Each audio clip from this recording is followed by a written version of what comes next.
Students, मैं doctor Ramjidas Rathore आप सभी का मेरे यूट्यूब चैनल कॉमर्स एजुकेशन में स्वागत करता हूं। आज हम बात करेंगे कुछ बैंकिंग ट्रांजैक्शन के बारे में कि बैंकिंग ट्रांजैक्शन को किस तरीके से जनरल एंट्री करते समय मेंटेन किया जाता है। काफ़ी महत्वपूर्ण टॉपिक है क्योंकि जैसा कि आप सभी जानते हैं, आज कोई भी व्यापारी हो उसका बैंक में अकाउंट होता है और ग्राहकों से भी हम लेन देन चेकों के माध्यम से करते हैं। तो उसको जनरल एंट्री में किस तरीके से मैनेज किया जाएगा, चलिए हम उसको सीखते हैं। तो सबसे पहला जो ट्रांजैक्शन हमारे पास हो सकता है, तो when cash is deposited into the bank, यदि हम बैंक में कैश जमा कराना चाहें तो उसको हम किस तरीके से करा सकते हैं। तो उसके लिए हमारे पास जो जनरल एंट्री रहेगी वो एंट्री बनेगी bank account debit to cash account. Bank account को डेबिट इसलिए किया जाएगा क्योंकि बैंक रिसीवर है और कैश हमारे पास से जा रहा है, इसलिए कैश अकाउंट को क्रेडिट किया जाएगा। सेकेंड एंट्री हमारे पास हो सकती है कि when cash is withdrawn from the bank for office use, यदि हम बैंक से पैसा ऑफिस यूज़ के लिए निकालते हैं तो जो अभी पहली एंट्री थी उसकी अपोजिट एंट्री हो जाएगी, यानी कैश अकाउंट डेबिट किया जाएगा क्योंकि बिजनेस में कैश आ रहा है, टू बैंक अकाउंट को हम क्रेडिट करेंगे। सेम थिंग यदि हम अगली एंट्री पर बात करें तो अगली एंट्री हमारे पास जो है when cheques draft etcetera received from the customers and deposited into the bank on the same day.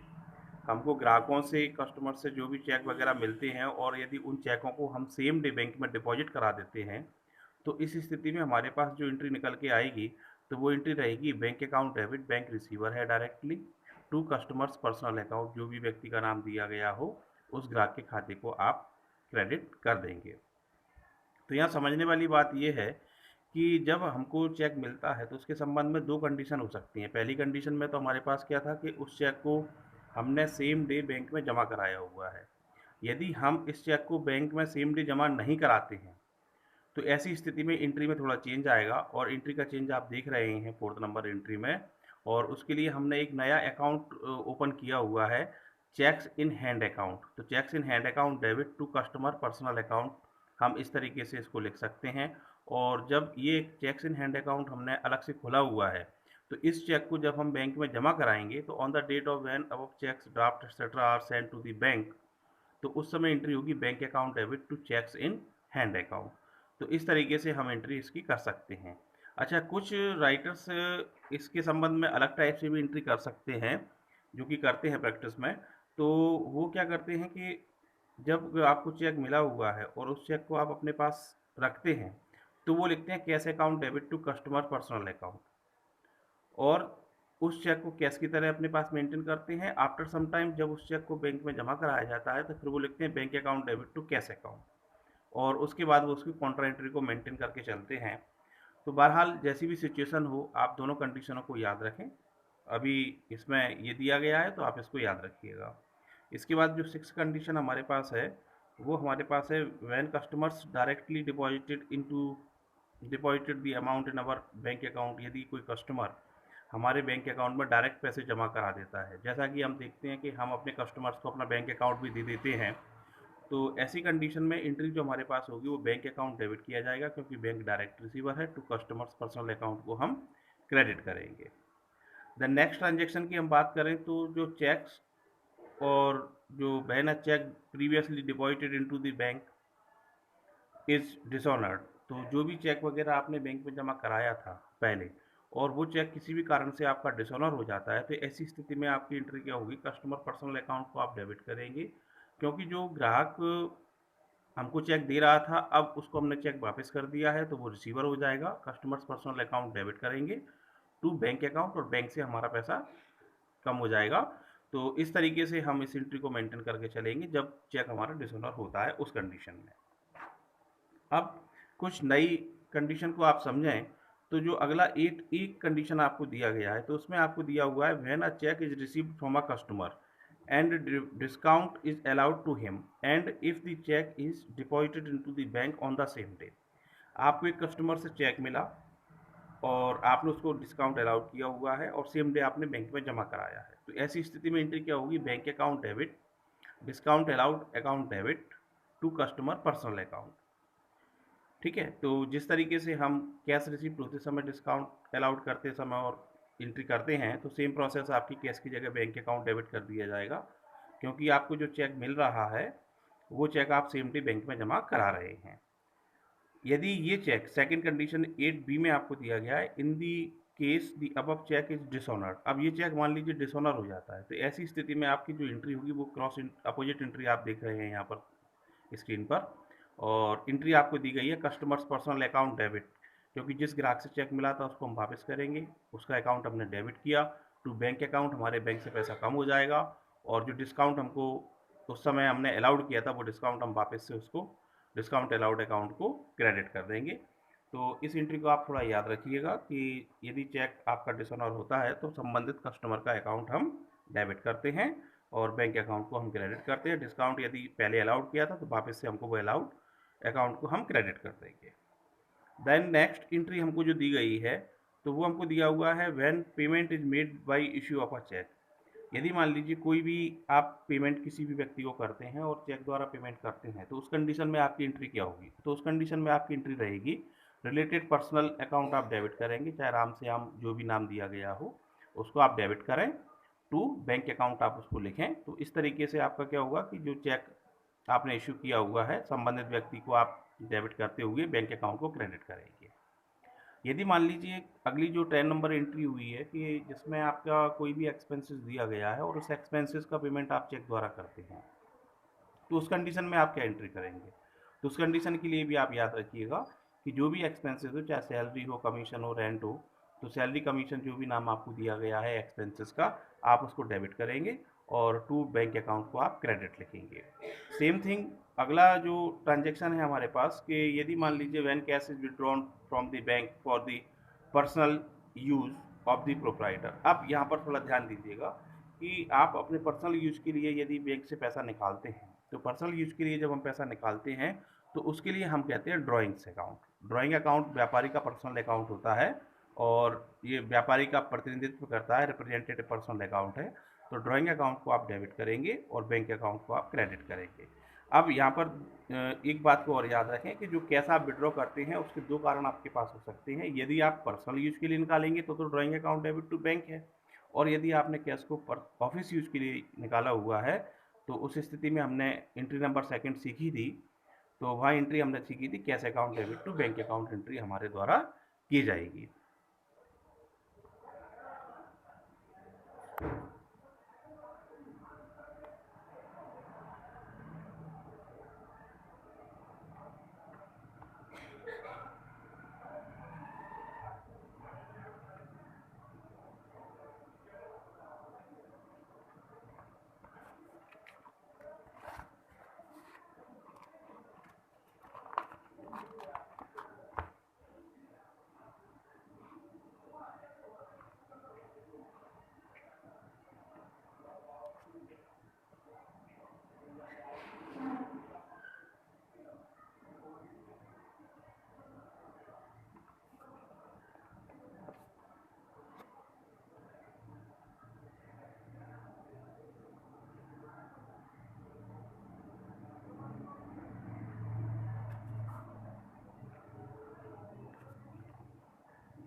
लला शिवाली बुला रही अंदर जा।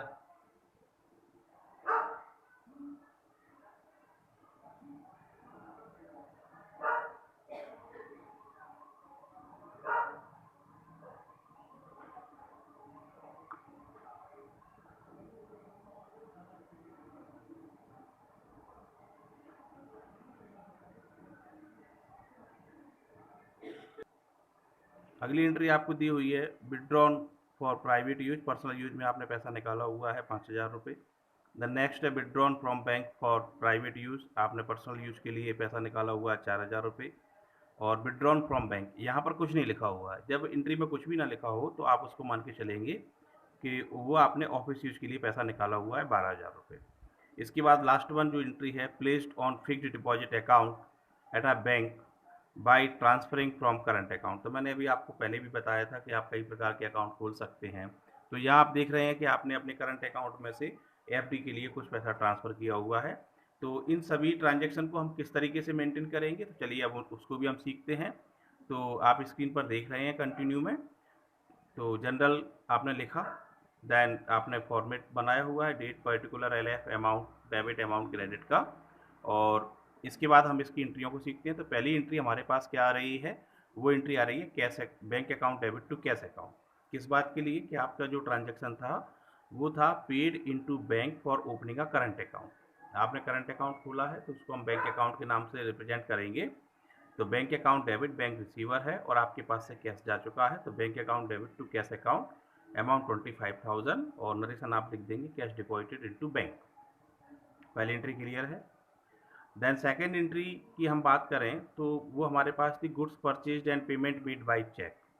आपने माल परचेज किया हुआ है तो परचेज अकाउंट को आप डेबिट करेंगे, ये हम जानते हैं, क्योंकि जो गुड्स परचेज किया जाता है तो वो रियल अकाउंट है और हमारे बिजनेस में आ रहा है परचेज किया हुआ गुड्स, तो हमने परचेज अकाउंट को डेबिट किया हुआ है।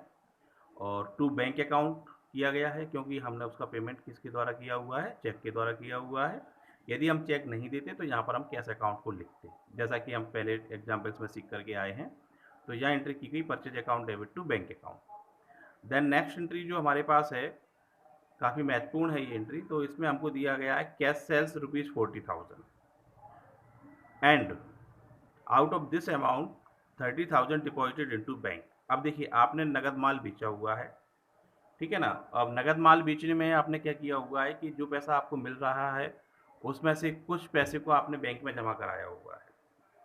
तो इस कंडीशन में आपकी जो 40,000 रुपये की टोटल सेल्स है उसके दो पार्ट कर दिए जाएंगे। जितना आप पैसा बैंक में जमा करा रहे हैं उसके लिए आप लिखेंगे बैंक अकाउंट डेबिट, और जितना आपके पास कैश रह जाएगा उसकी आप लिखेंगे कैश अकाउंट डेबिट। तो कैश अकाउंट डेबिट किया आपने 10,000, बैंक अकाउंट डेबिट किया आपने 30,000 और लिखा आपने टू सेल्स अकाउंट टोटल ₹40,000। तो इस तरीके से आप एंट्री को कर सकते हैं। एक तरीका ये आपके सामने स्क्रीन पर है। इसका एक ऑप्शन आपके पास और हो सकता है, इसमें आप अलग से मैनेजमेंट ये कर सकते हैं कि पहले आप लिखें cash account debit to sales account, total 40,000 रुपये आप लिखें, और उसके बाद फिर आप क्या करेंगे, आपने बैंक में पैसा जमा कराया हुआ है तो आप लिखेंगे bank account debit to cash account. तो कैश अकाउंट पहले आपने डेबिट कितना किया था 40,000 रुपये, बाद में क्रेडिट कर दिया आपने 30,000 रुपये, तो ऑटोमेटिकली बैलेंस कितना बचा आपके पास 10,000 रुपये। तो इसके दोनों तरीके आपके पास हो सकते हैं, तो आप जिस भी तरीके को करना चाहें दोनों सही हैं। अभी आपको जो दिया गया है वो cash account debit bank account debit to sales account लिखा गया है और नरेशन आप देख देंगे being cash sales. The next entry हमारे पास है विड्रॉन फॉर प्राइवेट यूज़। आपने पैसा निकाला हुआ है, पर्सनल यूज़ के लिए पैसा निकाला हुआ है, तो इसके लिए आप जो एंट्री लिखेंगे तो ड्राइंग अकाउंट आप ओपन करेंगे, ड्राइंग्स अकाउंट डेबिट आपने किया हुआ है, ये व्यापारी का पर्सनल अकाउंट होता है, ठीक है ना, रिप्रेजेंटेटिव पर्सनल अकाउंट है ये। Drawings account debit ₹5,000 to cash account ₹5,000। इस तरीके से आप इस एंट्री को मेंटेन करके करके चलेंगे। तो drawing account debit to cash, आपने कैश निकाला हुआ है क्योंकि लिखा था withdrawn for private use, from bank तो नहीं है ना, इसलिए आप इसको कैश विड्रॉल मान के चलेंगे। तो amount withdrawn for private use. Then अगली एंट्री जो आपके लिए दी गई है 12 तारीख की, मार्च 12 में, तो उसमें आपको दिया गया है withdrawn from bank for private use. अब ये आपने पैसा निकाला है बैंक से, तो यहाँ देखिए ड्राइंग्स आपको दोनों दी गई हैं। एक तो ड्राइंग क्या थी, कैश आपने निकाला था, drawing account debit to cash लिखा आपने, और दूसरा आपने बैंक से निकाला हुआ है, तो उसमें स्थिति में एंट्री होगी drawings account debit to bank account amount ₹4,000। And next जो एंट्री हमारे पास है वो है विड्रॉन फ्रॉम बैंक। अब आपने बैंक से पैसा निकाला है, अब इसमें ये तो नहीं लिखा ना पर्सनल यूज के लिए निकाला है, तो जब कुछ भी ना लिखा हो तो हम उसको ये मान के चलते हैं कि हमने जो पैसा निकाला है वो किस बात के लिए निकाला हुआ है, वो हमारा ऑफिस यूज के लिए हमने पैसा विड्रॉ किया हुआ है। तो इसको हम लिखेंगे cash account debit to bank account और अमाउंट लिख देंगे, अमाउंट आपके पास 12,000 है और नरेशन में लिखा जाएगा amount withdrawn from bank for office use. तो इस तरीके से हमने कुछ एंट्रियों को सीखा और इसके बाद हम इसका टोटल लगा देंगे। तो इस पेज पर टोटल आपका जो लगा 96,000 जो कैरेज फॉरवर्ड टोटल कर दिया जाएगा अगले पेज के लिए, क्योंकि एक एंट्री हमारे पास अभी और शेष है। तो इस सवाल की जो लास्ट एंट्री हमारे पास थी, पहले हम टोटल BF लेंगे और उसके बाद जो लास्ट एंट्री हमारे पास थी कि हमने करंट अकाउंट से पैसा ट्रांसफ़र किया था फिक्स्ड डिपॉजिट के लिए। तो मार्च 20 में हमारी एंट्री की जाएगी FD account debit fixed deposit account debit to bank account. Current account के नाम से आप एंट्री नहीं खोलेंगे बल्कि आप करंट अकाउंट को क्या कहेंगे, बैंक अकाउंट। तो लास्ट एंट्री हमारे पास है fixed deposit account debit to bank account और amount transferred from current account to fixed deposit account 20,000 and last आप ग्रांड टोटल लगा देंगे। इस तरीके का आपका ये सम कंप्लीट होगा। तो अभी हमने जो सीखा इस एग्जांपल के माध्यम से, तो वो हमारे पास ये था कि बैंक के साथ ट्रांजैक्शन करते समय किस तरीके से एंट्रियों को की जाती है। इसको आप थोड़ा और प्रैक्टिस करें, जिससे आपको और आसानी होगी समझने में। तो डियर स्टूडेंट्स, अब हम एक नए टॉपिक को सीख रहे हैं, और जो नए टॉपिक का नाम है वो है हमारे पास ओपनिंग एंट्री। तो ओपनिंग एंट्री क्या होती है और उसको किस तरीके से मेंटेन किया जाता है, इसके बारे में हम यहाँ पर समझने वाले हैं। और ओपनिंग एंट्री को समझने के पहले आप इतना समझ लीजिए कि हमारे सामने दो कंडीशन होती हैं। एक तो हम बिज़नेस को स्टार्ट करते हैं, तो अभी तक जितनी एंट्रियाँ की जा रही थी वो started business with cash, furniture etcetera से स्टार्ट हो रही थी। लेकिन अब आगे के सम आप जो रनिंग बिजनेस रहेगा, तो वहाँ आप पिछले बैलेंसेस को लेकर के आ रहे हैं, और 1 तारीख को आप जो एंट्री करेंगे तो वो आपकी ओपनिंग एंट्री कहलाएगी। तो ये किस टाइप से होगा, इसकी लैंग्वेज को हम देखें तो every firm starts its new book in the beginning of each year since the closing balances of last year have to be carried forward to the next year. The first entry in each years journal will be to record the previous year's closing balance of all the assets and liabilities. It is the first entry. It is called the opening entry, क्योंकि ये वर्ष के प्रारंभ में first day entry की जा रही है, और पिछले साल के हमारे जितने भी बैलेंसेस थे उन बैलेंसेस को लेते हुए हम एंट्री कर रहे हैं एसेट्स और लाइबिलिटीज़ के। तो इसलिए हम इसको क्या कहेंगे, ओपनिंग एंट्री। तो in this entry the accounts of all assets are debited. अब इसको याद रखिएगा कि इस एंट्री में जितने भी आपके एसेट्स के अकाउंट हैं उन सभी अकाउंट्स को आप डेबिट करेंगे। क्यों करेंगे, because assets always shows debit balance. अब ये आप लेजर के समय और ज़्यादा इसको क्लियरली सीखेंगे, बैलेंस किस टाइप से डेबिट क्रेडिट होते हैं। अभी सीख लीजिए केवल इतना कि जितने भी एसेट्स के बैलेंस होते हैं वो हमेशा डेबिट होते हैं, and the accounts of liabilities and capital R credit, और उनके बैलेंस आपके क्रेडिट होते हैं because they always shows credit balance. If the balance of the capital account is not given in the question. अब कभी कभी क्वेश्चन में ऐसा हो सकता है कि आपके पास कैपिटल की जानकारी नहीं दी गई हो, तो ऐसी स्थिति में आपको कैलकुलेट फाइंड आउट करनी पड़ सकती है। तो it will be found out by deducting the total of liabilities from the total of assets. तो ऐसी स्थिति में आप क्या करेंगे, टोटल ऑफ एसेट्स में से टोटल ऑफ लाइबिलिटीज को घटा दीजिए। टोटल एसेट्स माइनस जो लाइबिलिटीज आपको दी गई हैं तो उनको आप घटा दीजिए, तो रिमेनिंग पार्ट जो आपके पास बचेगा वो आपकी कहलाएगी capital. On the contrary, if the total of liability exceed the total of assets. अब कभी मान लीजिए आपके पास कैपिटल वगैरह सब कुछ है और एसेट्स भी आपको दी गई है और लाइबिलिटीज का टोटल ज़्यादा है, तो ऐसी स्थिति में जो डिफरेंस आपके पास आएगा तो उस डिफरेंस को आप ट्रीट करेंगे as a goodwill, and the same will be debited in the opening entry. तो इस तरीके से आप इसको मैनेज करेंगे। यहाँ एक बात और समझ लीजिए कि यदि मान लीजिए आपके इस तरह की इन्फॉर्मेशन में एसेट्स आपको दी गई हैं, लाइबिलिटीज़ आपको दी गई हैं, और कैपिटल भी आपके पास गिवन है, और उसके बावजूद भी आपके पास एसेट्स का टोटल ज़्यादा है और लाइबिलिटीज़ का टोटल कम है और डिफरेंस आपके पास बच रहा है, तो वो आपके पास कहलाएगा कैपिटल रिजर्व। और यदि अगेंस्ट था तो अभी हमने सीखा था कि उस स्थिति में हमारे पास क्या था, वो गुडविल थी। ठीक है, तो इसको थोड़ा सा आप याद रखिएगा। ये किस तरीके से होगा, तो थोड़ा सा एक छोटे से एग्जाम्पल के माध्यम से हम इसको समझने का प्रयास करते हैं। तो आपको दिया गया है फॉर एग्जांपल एसेट्स बैलेंस आपके पास है, कैश है, बैंक बैलेंस है, स्टॉक है आपके पास, डेटर्स हैं आपके पास। डेटर्स में आपको पर्सन नेम दिए गए हैं, अशोक, पवन, विवेक, और मशीनरी आपको दी गई है। और लाइबिलिटीज़ आपको दी गई हैं, तो लाइबिलिटीज़ की हम बात करें तो क्रेडिटर्स हमारे पास हैं। क्रेडिटर्स में चमनलाल, ओमपाल, इस तरीके से दिया गया, और कैपिटल हमारे पास दी गई है। तो अभी हमने बात की थी कि जितने भी एसेट्स के बैलेंस हैं हमारे पास वो सभी बैलेंस डेबिट किए जाएंगे। तो आप ओपनिंग एंट्री में देख रहे हैं 2018 अप्रैल 1 में आपने सभी अकाउंट को डेबिट किया हुआ है। Cash account debit, bank account debit, stock और डेटर्स आपके तीनों पर्सन आपने बाई नेम लिख करके डेबिट किया हुआ है, मशीनरी को आपने डेबिट किया हुआ है। इसके बाद आपने क्या किया कि जो आपके पास लाइबिलिटीज़ की पोजीशन की हम बात करें तो हमारे पास क्रेडिटर्स थे, कैपिटल भी हमको दी गई है, तो क्रेडिटर्स में 2 क्रेडिटर्स थे और कैपिटल हमको दिया गया है। अब इसके बाद आपने क्या किया कि इनका टोटल आप करें लाइबिलिटी साइड का, तो लाइबिलिटी साइड का टोटल आपका हायर हो रहा है इन कंपैरिजन एसेट्स के। तो लाइबिलिटी साइड का टोटल आपके पास देखेंगे तो लाइबिलिटी साइड का टोटल हो रहा है 2,20,000 रुपये, और एसेट साइड का आप टोटल करेंगे एसेट्स का तो उसका टोटल हो रहा है 1,89,000 रुपये, 1,89,000। क्योंकि आपकी एसेट्स कम हैं तो जितना डिफरेंस आपके पास बच रहा है, ये आप देख रहे हैं डिफरेंस आपके पास 31,000 फाइंड आउट करके दिया गया है, तो ये डिफरेंस आपके लिए कहलाएगा गुडविल। क्लियर। अब यहाँ पर एक बात और समझ लीजिए, मैंने आपको बताया था कि यदि मान लीजिए उल्टा होता, क्या होता कि टोटल ऑफ एसेट्स ज़्यादा होता और लाइबिलिटी साइड टोटल कम पड़ता जब कैपिटल ऑलरेडी दी गई है, तो फिर उस स्थिति में आपके लिए निकलता टू कैपिटल रिजर्व, और यदि कैपिटल नहीं दी गई है तो हम फाइंड आउट करते कैपिटल। तो इस तरह ओपनिंग एंट्री करते समय थोड़ा सा आप सावधानी रखें। तो ये थी ओपनिंग एंट्री के बारे में जानकारी। अब हम बात करते हैं बहुत महत्वपूर्ण टॉपिक बैड डेट्स के बारे में। तो बैड डेट्स क्या होते हैं? तो when the goods are sold to a customer on credit and if the amount becomes irrecoverable due to his insolvency for the some other reasons और the some other reasons the amount not recovered is called bad dates.